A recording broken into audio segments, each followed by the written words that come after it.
नमस्कार सगळ्यांना, शुभ सकाळ. सकाळची वेळ आहे. एकदम मस्त वातावरण आहे. पाऊस झाला आहे रात्री आणि आता वारा सुटला आहे गार. थंडी वाजते बाहेर आणि 7 वाजले त्या. आता करायला लागले मी मुलांचा डब्बा. पहिल्यांदा येतं आता किचन कटा स्वच्छ धुवून घेतला. दूध तापायला ठेवले कालचं. आता भाजीसाठी लसूण सुलते आणि पहिल्यांदा काहीतरी भाजी करून घेते. हे तर आता मी कांदा घेतलं होतं, कांद्याची भाजी करायची. त्याला बरीच नाव आहे ती. कोण कांद्याची चटणी म्हणतं, कोण डाळ कांदा म्हणतं. तर आता पहिल्यांदा कांदा चिरून घेते बारीक चांगला सगळा. कांदा चिरून झालाय. तर आता भाजी करायला घेते. पहिल्यांदा आता कढईत तेल टाकले. पहिल्यांदा तेल टाकले. आता मोहरी टाकते, जिरी, लसूण,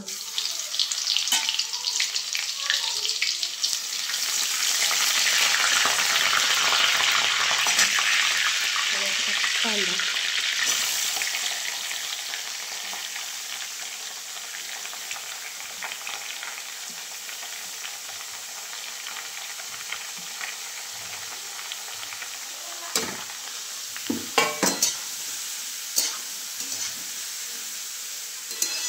कढीपत्ता, कोथिंबीर काहीच नाही आज भाजीला.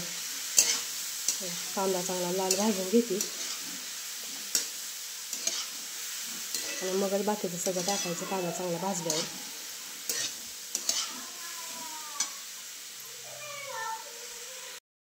तिथं आता कांदा भाजत आला आणि कांदा चिरायच्या आधीच मी मटकीची डाळ घातली ती भिजत.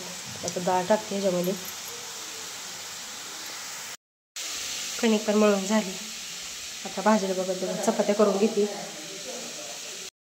कांदा आणि डाळ दोन्ही पण चांगलं शिजले.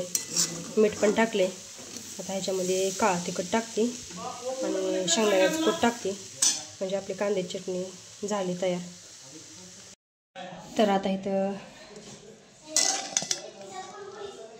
मस्त अशी कांद्याची चटणी तयार आहे. मुलांच्या डब्यासाठी चपात्या पण झाले. ते आता पोरांचा डबा भरून घेते.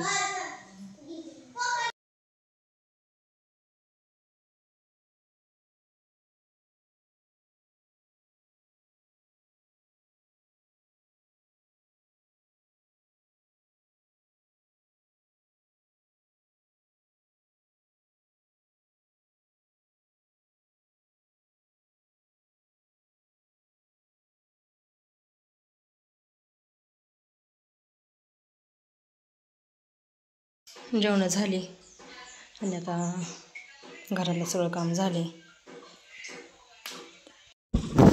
पोरं शाळेत गेले ती आणि आता आम्ही दोघं जण निघाले कुरडूला माझ्या माहेरी. श्रावण संपल्यापासून काही नॉनव्हेज खाल्लंच नव्हतं, त्यामुळे आज निघाले कुरडूला मटण खाण्यासाठी.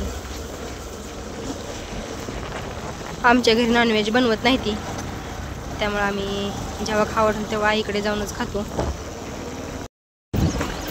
आलो आता घरात जाऊन.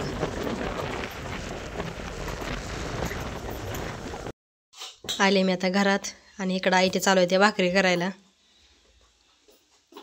संपत आले भाकरी करायच्या. झाले का? एकच आळी भाकरी झाल्या ते करायच्या. आणि आमच्या घरामध्ये आज भरपूर पसार आहे, कारण तिकडं नव्या घराचं काम चालू आहे. त्यामुळं शेंगाची पोती ती तिकडे ठेवलेली होती, ते सगळे इकडं आणली ती. आता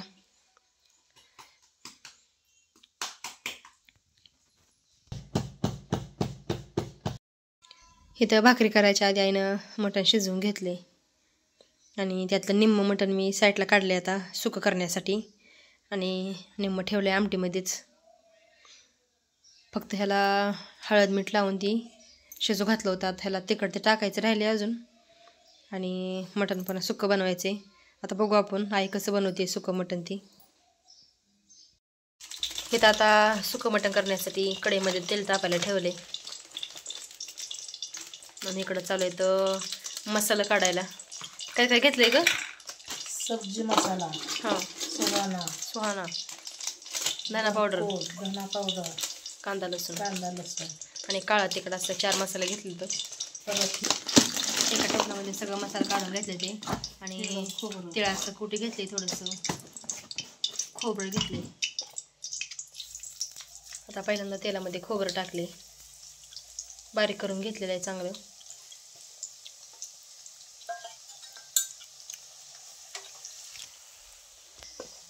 झालं. काय करायचं पुढं आता ह्यात मसाला टाकायचा, घेतलेलं सगळं काढून हे परत मटण टाकायचं.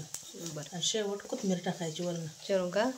मीठ पण मसाल्यामध्ये टाकले आहे ना, चवीपुरतं मीठ. चवीपुरतं मीठ. आम्ही कुठं म्हणतोय जास्त टाक. सगळं मसाला टाकलं, काळा तिखट आणि जे 2-3 मसाला घेतलं होतं ते, आणि थोडी हळद टाकली का? आणि हे काय म्हणतात त्याला, तीळ पण थोडंसं बारीक करून टाकले. तर एकदम साधी सिंपल रेसिपी आहे, पण आमच्या आईच्या हातच्या मटणाच्या भाजीला ना एकदम मस्त चव आहे. याला सगळं परतले चांगलं. आता त्याच्यामध्ये मटण टाकायचं.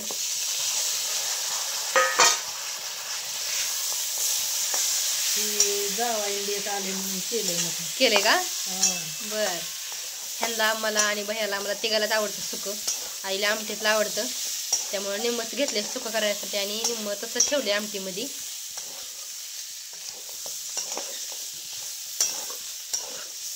झाला का? बारीक चिरल्यावरनं कोथिंबीर टाकायची आणि तयार झालं आपलं सुकं मटण. चांगलं हलवून घेतलंय. आता त्यावरनं कोथिंबीर टाकू.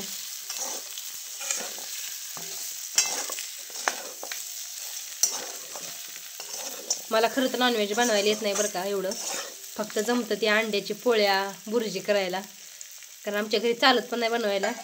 पण आता शिकणार आहे मी पण हळूहळू करायला, कारण खायला आवडते म्हटल्यावर करायला पण शिकायलाच पाहिजे.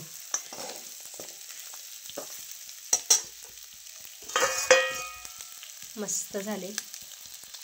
आता एक थोडा वेळ झाकून ठेवू.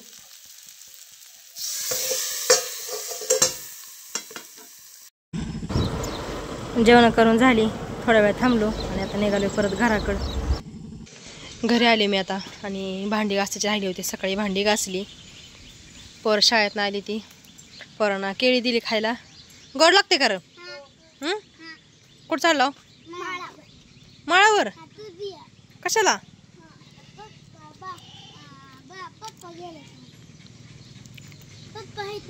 आम्ही सगळे चाललो आता माळावर. चला चला. माळावर आली आता मी. आणि त्या दिवशी बोळातलं गवत काढताना किती बारकं बारकं होतं वेल. आज काकडी कारलं चांगलं उचललंय. आज भरपूर मोठं झालं. त्या दिवशी मला वाटतं 2-2, 3-3 पानावरच होतं. आता ह्याचं चांगलं वेल बनायला लागले. तर ते अशी काकडी आपली आणि कारलं. आणि माळावर आता चालू आहे ते भोट टाकायला टमाट्याच्या रानात. रान नीट केले, फनलंय, लोटरले, भोट टाकायला चालू आहे. त्याने मागं भोत बुजून सरळ पण करायला चालू आहे बारक्या ट्रॅक्टरने. ह्यात लावायचं आपल्याला आता कांदा. आणि कांद्याला आता उशीर व्हायला लागलाय, त्यामुळे आता झटपटीने तयारी चालू आहे कांद्याची. ड्रेप हातरून घेतल्या म्हणजे गुताच द्यायचं कांदा लावायला बायांना. आपलं फक्त रोप उपटायचं काम आहे. पोरं आली ती ड्रेप हातरू लागते ती. चला आता ड्रेप हातरून घेतो आम्ही. सगळे हातरून जोडून टाकू ड्रेपा. ड्रेप हातरून झाले ते सगळ्या आणि ड्रेपा इथं मध्ये हातरले ते अशा. नंतर परत वर घ्यायच्या भोदावर कांदा लावल्यावर.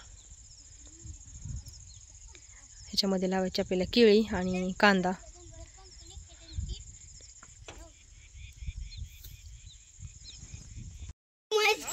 मामाने आता दिवसभर माळावरनं चारून आणली ती गुरं.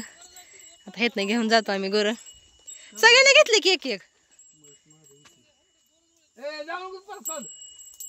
इकडे मी घेते गाईन म्हैस. आता इकडं बापून आणि बाल्याने घेतली गाई.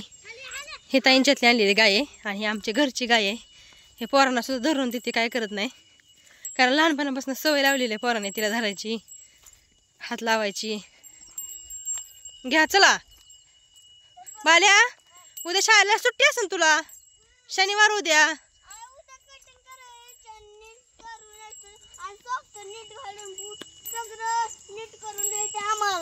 कटिंग करून नेल्स काढायची ती वय कातच करतो सरळ जा की पुढं. हा चल. चप्पल कुठे आहे तुझी? आलीच नाही का? बरं चला. असं करायचं म्हणलं काय टीचर? कटिंग करून नका कापून यायची ती काय? बर. तरवडाची किती मस्त फुलं उमलली ती आणि किती छान दिसते ती हिरवगार झाड आणि त्याला पिवळी पिवळी फुलं. थांबा तुम्हाला मी जवळनं दाखवते.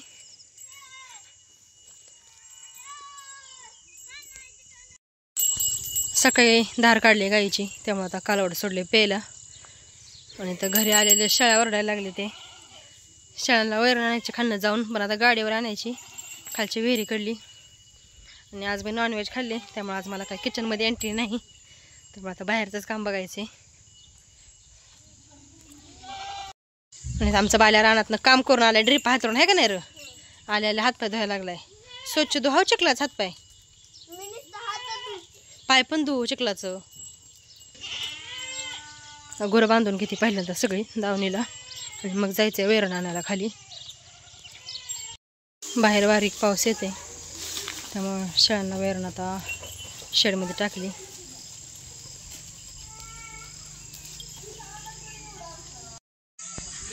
पाऊस चालू झालाय आणि आता मस्त असा चहा प्यायला लागलोय आणि ती पण आयतं मिळालाय चहा आज. इकडे पोरांचं पण दूध प्यायला चालू आहे आणि स्वयंपाक पण चालू आहे. इथं आता पोरांचा अभ्यास घ्यायला लागली मी. आज आमचा कसा लपून लपून पळतोय कॅमेऱ्याच्या मागणं. लिहू रगली आदू इंग्लिशचं लिहितोय आणि इकडे वाल्या पण लिहितो इंग्लिशचं.